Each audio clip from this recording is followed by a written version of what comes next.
everyone and welcome back to my channel. If you're new here, my name is Megan. On this channel, I talk about my life here in Australia from tips to general lifestyle. But in today's video, magta-Taglish tayo because this one is specifically for my fellow Filipinos who are living in Australia. So as you can see in the title, i-share ko yung experience ko of how I was able to renew my passport while living here in Australia. Now, before we get started, I just wanted to clear that I am not a travel expert or a travel official of any sort. I am just like you, a normal Filipino living in Australia. Naisipan ko lang na mag-share ng experience ko for those of you who are wondering, baka first time nyo din mag-renew ng passport while overseas, which is my experience. So of course, before we get into that, don't forget na if hindi pa kayo nakaka-subscribe sa channel na ito and you would like to see more videos like this, then definitely hit that subscribe button below. Also, tick the bell notification. Ano ba yan? Nabubulol ako. Also, tick the bell notification para ma-notify kayo kapag may bago tayong video sa channel na to.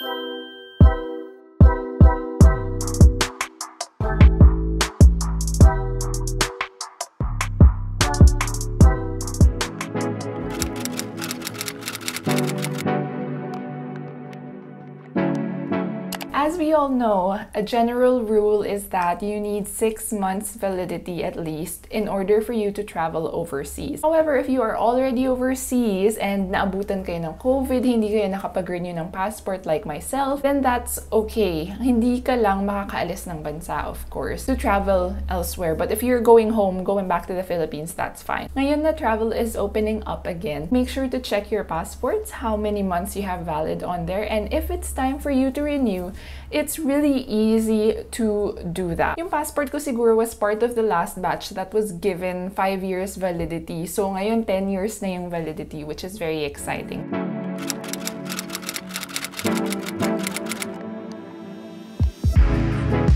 So if you are in Australia, there are 2 ways to do it. Currently, at least in this year, you can either go to Sydney and go to the Philippine Consulate General, that's in Sydney, or go to Canberra to the Philippine Embassy. Ngayon, merong embassy in Brisbane, which is where I live. However, nag-email ako sa kanila, I asked them about passport renewal and they said na hindi part ng services nila yon dito sa Brisbane. So unfortunately, I had to travel. Now in terms of where you go for your passport renewal, it's really up to you. Wala naman siyang rule. It's just that depending on what's convenient for you, syempre, that's what you choose. My passport was already expiring in May 2022, so I did need to renew it already if I wanted to travel overseas. I was able to renew mine in January, so I did have a few months still before it completely expired. I think the process, if your passport is expired, is slightly different, so you will have to definitely check the website for either the PCG, Philippine Consulate General, or the Philippine Embassy in Canberra, depending on where you need to go. So for me, I prefer to go to Sydney kasi meron akong friends doon, so I might as well make a, vacation out of it. Pagkatapos ko mag-renew ng passport, sayang naman, hindi pa ako nakakapunta ng Sydney. The second reason was that the flights to Canberra were actually a lot more expensive, kaya I just decided to go to Sydney. I didn't want to spend so much.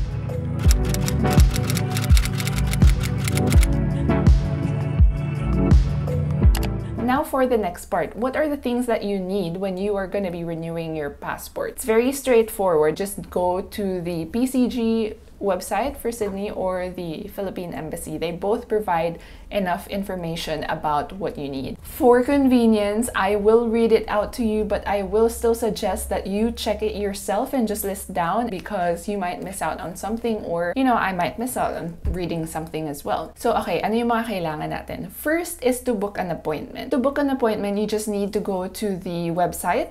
Both of them have a calendar in there that you can use to book.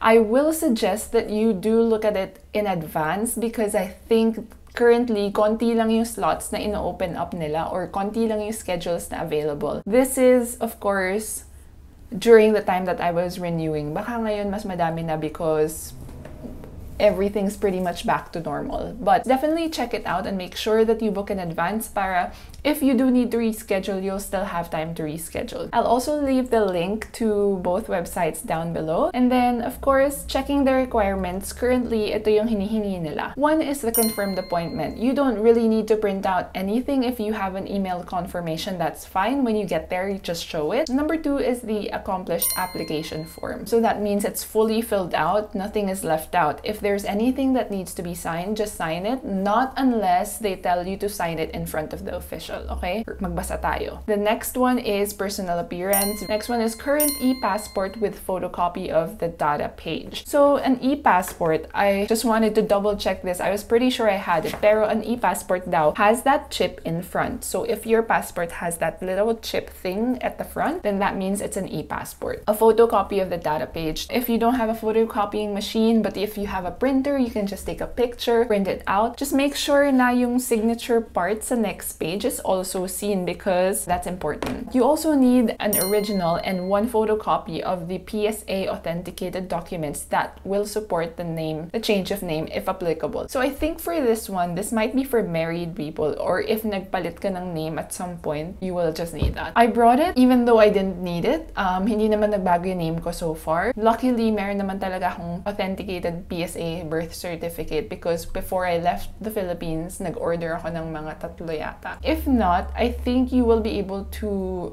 order one online from baka PCG also. Just have a look at that. Photocopy of Australian visa if applicable. For me, I just did the Vivo check, so you can just bring that along with you. And then a non-refundable passport processing fee to be paid in cash or postal money order payable to the Philippine Consulate General. They only take cash or postal money order. So just make sure that you bring cash. Hassle pa if doon ka pa maghahanap ng cash point and then mag-withdraw ka pa. So just bring it, make sure you have it. May pangsukli naman sila, so don't worry. And the next one is the Ozpost prepaid satchel with signature required upon delivery to be used in mailing out your new passport once it is received from the Philippines. I'll put a picture here of what I got, and I guess that's fine because dumating naman sa akin yung passport ko ng maayos. But I will suggest that before you go to the embassy or wherever your appointment is, just fill out the details. So the details should be that you are the recipient because yun yung gagamitin nila to send out your passport back to you. Tapos, depending on your circumstance,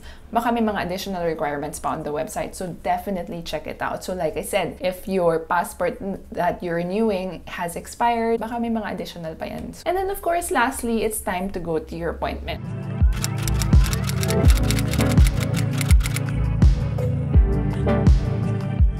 Okay, now, tips for when you do go to your appointment. Just a little backstory, I had my appointment in January of 2022 in the morning at 8:40 a.m. I think my appointment was a Wednesday or a Thursday, so it was the middle of the week. I arrived around 15 minutes before my appointment schedule, and I spoke to the guard because I was a bit early. They just made me wait. I went to Sydney, and in Sydney, dun sa PCG, they have a waiting area sa lobby. It's not really that big, but it's not too bad kasi I didn't have to wait long. I think actually, mga 10 minutes before, they allowed me to go up already. So maybe there were already people who had finished and then pwede na magpaakyat kasi I guess they're limiting the people at this stage. One thing I will tell you though, and what I noticed is you need to come prepared kasi napansin ko na yung mga natagalan doon sa appointment nila, dumating sila tapos kulang yung mga photocopy nila, wala silang photocopy or kahanap pa sila ng satchel, yung Ozpost satchel, or hindi pa accomplished yung form like may kulang or something. So just make sure na before you even arrive there, you know, just fill out the form. If anything needs to be signed, sign it already. Again, unless kailangan ng official to witness your signing. Buy the satchel before you go there. Like, wag ka na dun maghanap. I think there is an Ozpost near there, but I would suggest just buy it because ako, I brought it here from Brisbane. I bought it here and then brought it with me there. Kasi I didn't want to get there tapos dun pa ako maghahanap ng Ozpost. E di, sayang sa time. Again, if you need photocopies, just take a picture. If you can print it somewhere Officeworks beforehand, just do it. Depending on how the machine is acting, baka mamaya slow pa yung photocopying machine nila. Tapos mag-extra ka pa ng bayad. So, just come prepared. Yeah. that's it. That's all my tips really. For the OSPO satchel, again, just a reminder, you will need to write your details there. So your name and address that you want it to be mailed to. So yung bagong passport mo, saan ipapadala? That's the address that you will write down. Take a picture, take note of the tracking number. Let me see if I actually still have that thing. Wala na. Anyway, they have this little barcode on there na parang may numbers sa ilalim. So just take a picture, take note of it. If you do at some point need to track it or nag-iisip ka kung nasa na siya, it's useful.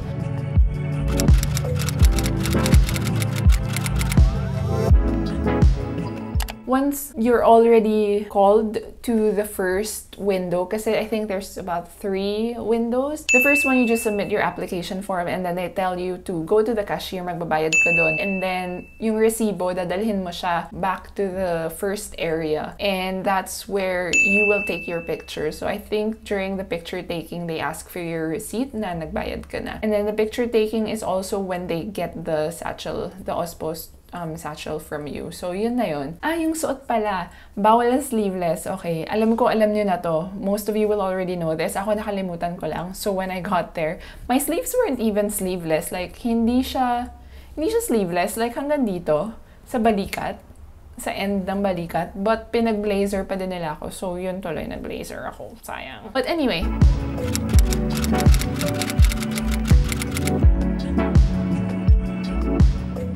as for processing times, when I got there, they said mga 8 to 10 weeks. I think normally it's 6 weeks, but because of COVID and everything that was happening at the time, it was 8 to 10 weeks. But mine actually did arrive 6 weeks. So I was pretty surprised. Hindi naman ako nagmamadali kasi wala pa naman akong upcoming trip, but that was really good. Someone also asked me, did my passport arrive safely, like untampered or hindi ba nabasa? And oo naman, it arrived safely. I think the satchel that I got was the plastic one, so just make sure to get that. Parang meron yata yung OSPO's na brown envelope almost material. So if you wanna be sure, just get what I got.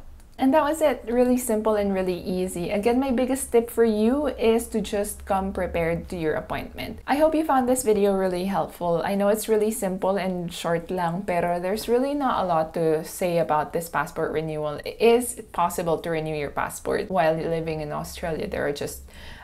It's just a bit limited, of course. Hopefully soon, mag-open up na sila ng other sites who can also help us renew our passport para mas convenient for us. For those of you who have already renewed your passport, whether in Canberra or Sydney, please let me know your experience down below in the comment section. Baka makatulong din sa ibang mga tao. Thanks so much for watching. If you found this helpful, please give it a thumbs up. And that's it for this one. I'll see you in my next video. Again, my name is Megan. Bye!